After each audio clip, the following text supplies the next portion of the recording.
오늘 말씀을 같이 보기 전에요, 영상을 하나 같이 보고 말씀을 나누도록 하겠습니다.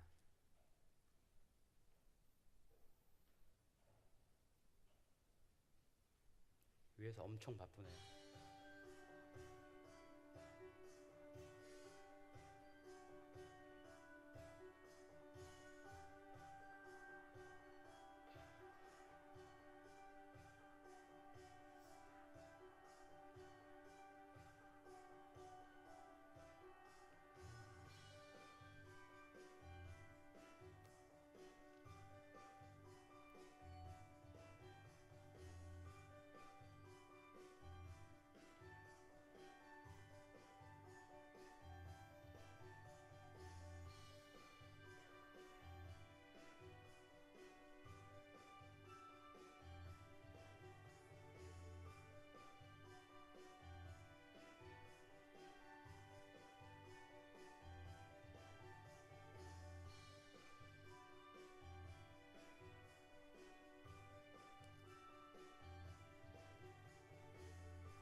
콘스탁스라는 이 양말 이야기를 제가 이제 접하면서 사실은 이 옥수수 한 알의 사랑이 세상을 참 많이 따뜻하게 한다, 이런 생각을 좀 하게 됐습니다.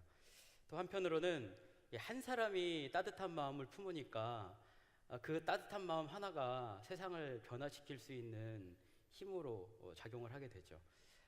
그래서 이제 제가 말씀을 좀 생각하면서 우리들도 누군가에게 따뜻한 힘이 되고, 또 누군가가 나에게 따뜻한 힘을 줄 수 있는 그런 공동체가 됐으면 좋겠는데, 우리들의 인생에 있어서 언제나 변하지 않는 따뜻한, 가장 따뜻한 에너지를 공급해 주시고 우리들의 인생을 새롭게 살리시는 분이 과연 누구신가라는 말씀을 우리들이 오늘 이 시간에 같이 나누면서 주님께서 우리들의 인생을 향한 뜻이 무엇인지를 깨닫는 그런 귀한 시간이 됐으면 좋겠다라는 생각이 듭니다.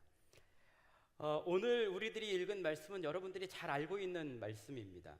뒷부분만 읽었으니까 앞부분의 얘기를 우리들이 잘 모르지만, 앞부분에 나와 있는 얘기가 뭐죠?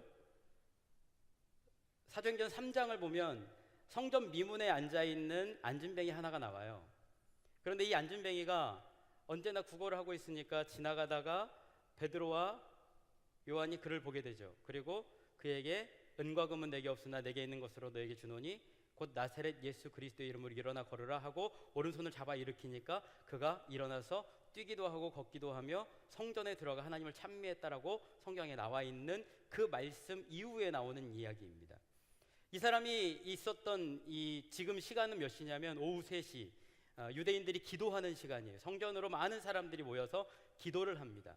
그런데 기도를 하려고 많은 사람들이 모였어요. 근데 많은 사람들이 모여서 있는 것을 보는데 그 중간에 굉장히 시끄럽고 굉장히 뭔가 열정적인 모습이 보이기 시작한 거죠. 그게 누구냐면 바로 날 때부터 안진뱅이였던 이 사람이 일어서서 뛰기도 하고 걷기도 하면서 얼마나 큰 소리로 찬양을 했는지 그 성전에 모인 모든 사람들이 이 사람에게 집중하게 되는 그런 장면을 우리들이 만나게 돼요.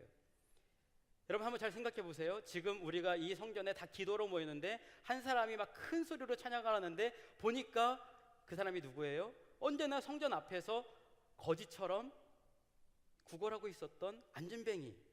그러니까 사람들이 누구라고 말할 것도 없이 모두가 다 의문을 품은 거예요. 저 사람이 어떻게 저렇게 일어나게 됐을까?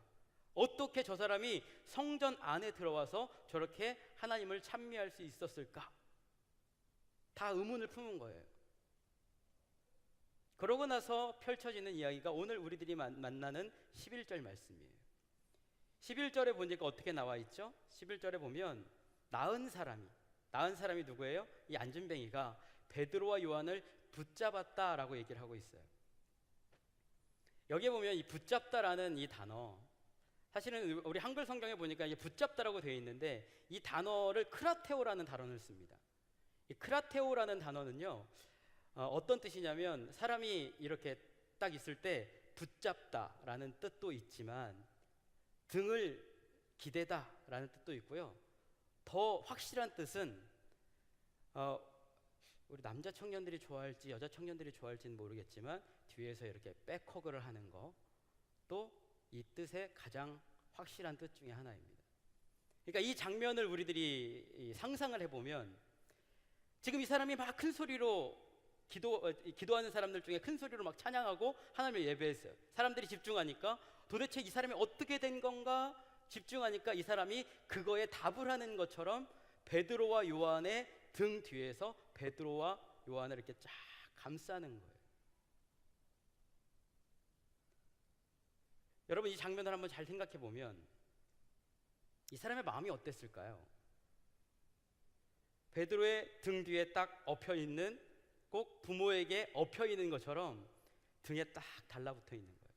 그런데 이 사람은 내가 베드로와 요한이 아니었더라면, 이 사람이 아니었더라면 나는 절대로 안진뱅이의 삶에서 벗어나지 못했을 것이라는 그런 확신을 마음에 얻었겠죠. 그래서 그의 두 눈에 뜨거운 눈물이 흘러내렸을 거예요. 얼마나 감사했을까요? 또 한편으로는 여러분 이 장면을 잘 생각해 보면 베드로의 등에 이 사람이 지금 엎여 있어요. 그런데 이 베드로의 등이 사실은 예사로운 등이 아니잖아요. 베드로는 예수님이 십자가에 못 박혀 돌아가실 때 예수님을 등졌던 사람이에요. 이 베드로의 등은 어떤 등이냐면 예수님을 부인했던 등이고, 예수님과 내가 전혀 상관없습니다 사람들에게 항변하면서 예수님을 등졌던 그런 등이었어요. 그런데 오늘 이 사람이 베드로의 등에 엎여 있는데 이 사람이 누구 때문에 나았어요? 예수 그리스도의 이름으로 낫게 됐어요. 그러니까 베드로와 요한이 얼마나 회한의 눈물을 흘렸겠어요. 이 사람을 지금 온 체온을 다 느끼고 있는데 이 체온 가운데에 이 사람들은 그때 내가 등졌던 예수 그리스도가 나에게 새 힘을 주셔서 이제 이 사람을 내가 이렇게 품게 되었구나 라는 그런 생각을 하게 된 거죠. 그래서 사람들이 막 이 장면을 보니까 너무 놀랍고 경이롭잖아요. 그래서 사람들이 다 모였어요. 도대체 어떻게 된 일인가? 그래서 어떻게 된 일인가를 듣고자 해서 그들이 모인 곳이 어디예요? 공교롭게도 그들이 모인 곳이 11절에 보니까 모든 백성이 크게 놀라며 달려나아가 어디요? 솔로몬의 행각이라 불리운 행각에 모였다라고 얘기하고 있습니다. 여러분 행각이라는 곳이 어딘지 아십니까? 행각의 구조는요, 우리나라로 따지면 이제 지붕만 있고 기둥들이 있는 긴 이 복도와 같은 그런 구조. 어떤 구조인지 좀 상상이 되세요? 그런 회랑을 얘기하는 거예요. 조금 단이 높아져 있기 때문에 유대인들은 누가 자기가 얘기할 거라든지 혹은 누구의 얘기를 듣고 싶을 때에 그것을 연단으로 사용해서 얘기할 수 있도록 기회를 줬어요. 그러니까 오늘 이 사람이 도대체 어떻게 낫고자 하는가? 그런데 사람의 그 등에 엎이니까 사람들이 베드로와 요한에게 집중을 하거든요. 그러니까 사람들이 그들을 솔로몬 행각에 세우고 그들의 이야기를 듣고자 했던 거죠. 그런데 이 솔로몬의 행각이라는 곳이 의미심장해요. 재밌습니다. 지금 베드로가 솔로몬 행각에 서 있는데 사실은 이 솔로몬의 행각이 요한복음 10장 22절에서 23절에 보면 예수님께서 솔로몬 행각에서 말씀을 전하는 장면이 나와 있어요. 그때는 예루살렘 성전의 재건을 기념하는 수전절이었어요. 수전절날 예수님이 솔로몬의 행각에서 말씀을 전했습니다. 그런데 이 수전절은 언제냐면 동짓날이에요. 유대인들로 따지면, 그 당시로 따지면 겨울날입니다. 수전절은 유대 광야에서 불어오는 아주 매서운 한파가 사람들의 가슴속을 파고드는 추위가 아주 극심한 날이 바로 수전절이에요. 그런데 옆에가 다 뚫려 있는 솔로몬의 행각에서 예수님께서 말씀을 전하시는데 그 자리에 베드로가 있었을까요? 없었을까요? 베드로가 그 자리에 있었습니다. 그런데 그때 예수님께서 어떤 말씀을 전했는지 보면 그 27절에 30절에 보면, 요한복음 10장 27절 30절에 보면 이렇게 나와 있습니다. 내 양은 내 음성을 들으며 나는 그들을 알며 그들은 나를 따르느니라. 내가 그들에게 영생을 주노니 영원히 멸망하지 아니할 것이요 또 그들을 내 손에서 빼앗을 자가 없느니라. 그들을 주신 내 아버지는 만물보다 크심에 아무도 아버지의 손에서 빼앗을 수 없느니라. 나와 아버지는 하나이니라 라고 선포하셨어요. 주님께서 추위에도 아랑곳 없이 크게 따지자면 두 가지를 말씀하신 거예요. 자신의 양을 예수님은 절대로 버리지 않는다. 두 번째는 하나님은 만물보다 크신 하나님이시다 라는 두 가지의 말씀을 전하셨어요. 그 말씀을 듣는 현장에 분명히 베드로도 있었죠. 그러나 그때의 베드로는 예수님이 누구인지 몰랐어요. 그래서 베드로는 장차 예수님이 예루살렘에 입성해서 정치적인 메시아로 딱 등극하면 내가 오른쪽에 앉아가지고 세상을 호령하는, 예수님과 같이 세상을 통치하는 그런 사람이 되겠다, 자신의 욕망대로 예수님을 바라보는 그런 사람이었다라는 것이죠. 만약 그때 베드로가 예수님이 누구인지 알았더라면 그가 추위에 빨리 예수님 말씀이나 끝나고 예루살렘으로 가시지 이런 생각을 하지 않고 예수님의 말씀에 집중했겠죠. 예수님은 자신의 양을 버리시지 않는다. 그리고 두 번째로는 하나님은 만물보다 크시다. 만약에 그가 이 말씀을 굳게 믿고 들었더라면 예수님을 절대로 배신하지 않았을 거라는 거죠. 그런데 오늘 우리들이 읽은 말씀에 보니까 예수님이 서 계셨던 솔로몬 행각에 지금 누가 서 있어요? 베드로가 서 있습니다. 베드로가 서 있는데 그때에 그가 솔로몬의 행각에서 사람들에게 이렇게 외치고 있어요. 어떻게 외치고 있냐면 우리 개인의 권능과 우리 개인의 능력으로, 경건으로 이 사람을 걷게 한 것처럼 왜 우리를 주목하느냐. 12절에 보니까 이렇게 얘기하고 있습니다. 그리고 16절에 그 이름을 믿음으로 그 이름이 너희가 보고하는 이 사람을 성하게 하였나니 예수로 말미암아 난 믿음이 너희 모든 사람 앞에서 이같이 완전히 낫게 하였느니라. 여러분, 이 말씀을 잘 보시면 솔로몬의 행각에 서 있는 베드로가 지금 유대인들이 앞에 쫙 서 있어요. 여기에 예수님의 이름을 등장시키면 자기가 위기에 빠질 수 있어요.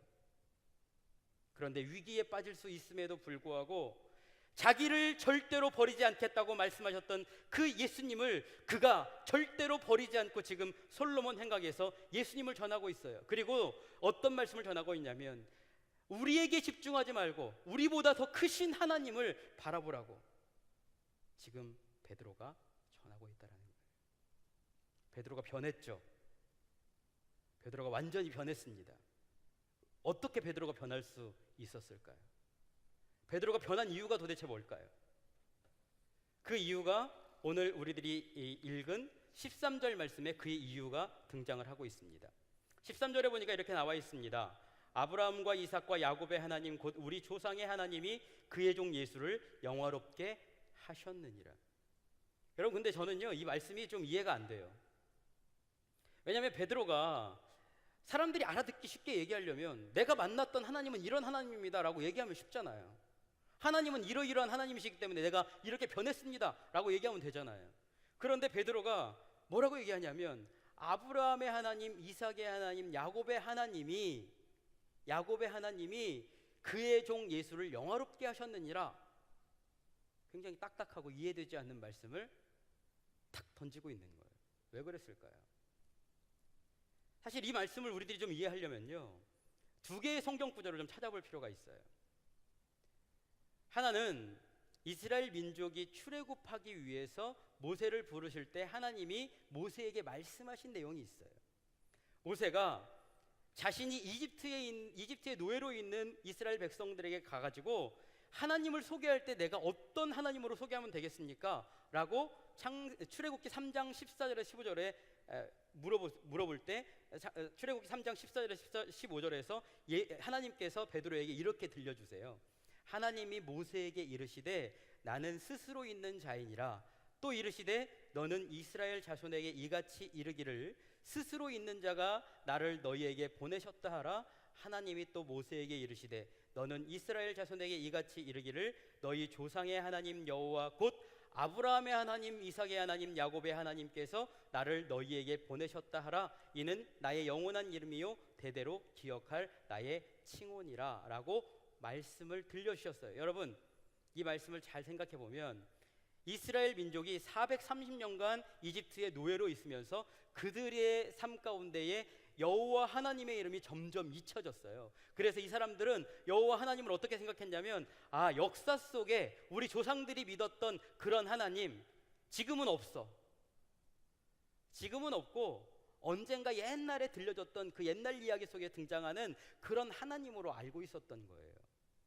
그런데 오늘 모세에게 하나님께서 네가 가서 나를 여호와라고 가서 소개해라. 이 여호와라는 뜻이요, 현존하시는 하나님, 일하시는 하나님이라는 뜻이에요. 그러니까 이 말씀을 우리들이 잘 생각해 보면 모세가 이스라엘 민족한테 가서 하나님 이렇게 얘기하라는 거예요. 나는 현재형 하나님이다. 아브라함의 하나님, 이삭의 하나님, 야곱의 하나님, 그들의 인생 가운데 나타났던 것처럼 지금 너희들의 삶에도 내가 여전히 나타나고 나타나기만 하는 것이 아니라 여전히 일하고 있다라는 것을 가서 들려줘라 라고 말씀했다라는 거예요. 그래서 이 말씀을 1400년이 지난 그 시점에 예수님께서 훨씬 더 명확하고 확실하게 설명을 해주고 계십니다. 마태복음 22장 31절에서 32절에 보면 이렇게 나와 있습니다. 예수님께서 부활에 관해 언급하시면서 하나님의 호칭에 대해 다음과 같이 이렇게 설명을 해주세요. 죽은 자의 부활을 논할진대 하나님이 너희에게 말씀하신 바 나는 아브라함의 하나님이요 이삭의 하나님이요 야곱의 하나님이로라 하신 것을 읽어보지 못하였느냐. 하나님은 죽은 자의 하나님이 아니요 살아있는 자의 하나님이시니라. 하나님께서 하나님의 이름을 아브라함의 하나님, 이삭의 하나님, 야곱의 하나님으로 영원히 기억하게 하신 이유가 뭐냐? 그 이유는 하나님께서 죽은 자의 하나님이 아니라 살아있는 자의 하나님이기 때문에 이렇게 설명했다라는 거예요. 그래서 이 성경 구절을 보면요, 비동사 나는 뭐뭐이다라는 동사를요 에임이라는 현재형 동사를 써요. 그래서 아브라함의 하나님이다, 야곱의 하나님이다, 이삭의 하나님이다, 꼭 이 사람들이 살아있는 것처럼 표현을 하고 있다라는 거예요. 왜 그랬을까? 지금 육신적으로는요 아브라함도 죽었고 이삭도 죽었고 야곱도 죽었어요. 그런데 하나님 나라에서는 아브라함도 이삭도 야곱도 죽지 않고 영원히 영생을 누리고 있다라는 거예요. 그래서 지금 예수님은 하나님은 어떤 하나님이냐? 죽은 자의 하나님이 아니라 살아있는 자의 하나님이라는 거예요. 여러분들의 하나님도 살아있는 자의 하나님, 살아계신 하나님, 지금도 일하고 계시는 하나님이심을 믿으시기를 바랍니다. 그걸 믿으면 거기서 엄청난 역사가 시작되는 거예요. 그래서 베드로가 이 살아계신 하나님이 하신 일이 무엇인지에 대해서 정확하게 설명해 주고 있어요. 여러분 13절 하반절에서 15절 말씀, 오늘 우리들이 읽은 성경 구절 13절 하반절에서 15절 말씀을 보면 이렇게 나와 있습니다. 살아있는 자의 하나님이 어떤 일을 하셨냐? 너희가 그를 넘겨주고 빌라도가 놓아주기로 결의한 것을 너희가 그 앞에서 거부하였으니 너희가 거룩하고 의로운 일을 거부하고 도리어 살인한 사람을 놓아주기를 구하여 생명의 주를 죽였도다. 그러나 살아있는 자의 하나님이 죽은 자 가운데에서 그를 살리셨으니 우리가 이 일의 증인이라. 여러분, 살아있는 자의 하나님이 어떤 일을 하셨습니까? 유대인들이 예수님을 죽였지만 살아있는 자의 하나님께서 그를 죽은 자 가운데에서 살리셨다라는 거예요.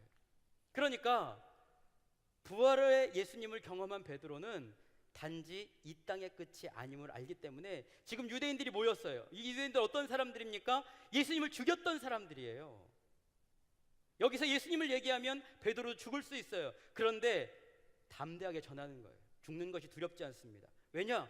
부활한 예수님이 계시고 하나님은 살아있는 자의 하나님, 영원한 하나님 나라로 인도하실 그 하나님이심을 베드로가 지금 믿고 있기 때문에 베드로가 변할 수 있었던 가장 큰 이유, 바로 이 살아계신 하나님, 살아있는 자의 하나님, 부활의 예수님을 만났기 때문이라는 거예요. 재미있는 것은 말씀의 능력이에요. 여러분, 말씀이 얼마나 능력 있는지 아십니까? 사도행전을 쓴 사람이 누구죠? 우리 청년들 양육을 많이 받으시니까 사도행전을 쓴 사람의 이름을 다 아실 겁니다. 누구요? 바울? 누가? 확실해? 누가? 모르겠답니다. 누가죠? 누가? 사도행전 전편이 뭐예요?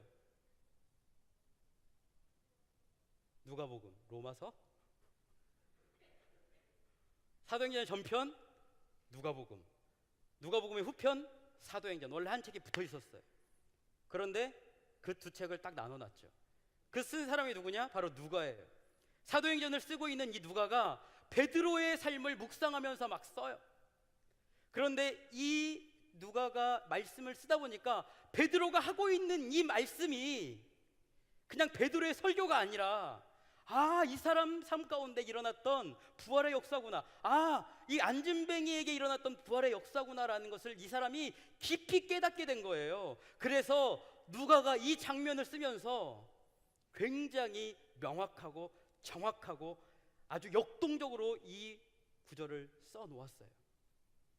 오늘 우리들이 읽은 성경 앞부분에 보면 3장 7절 말씀을 누가가 이렇게 쓰고 있어요. 오른손을 잡아 일으키니 발과 발목이 곧 힘을 얻고. 사도행전의 기록자인 누가는 본디 의사였습니다. 직업이 의사였어요. 그래서 의사들이 쓰는 전문 용어들이 있잖아요. 그 전문 용어를 사도행전 3장 7절에 써놨어요. 여기만 나와.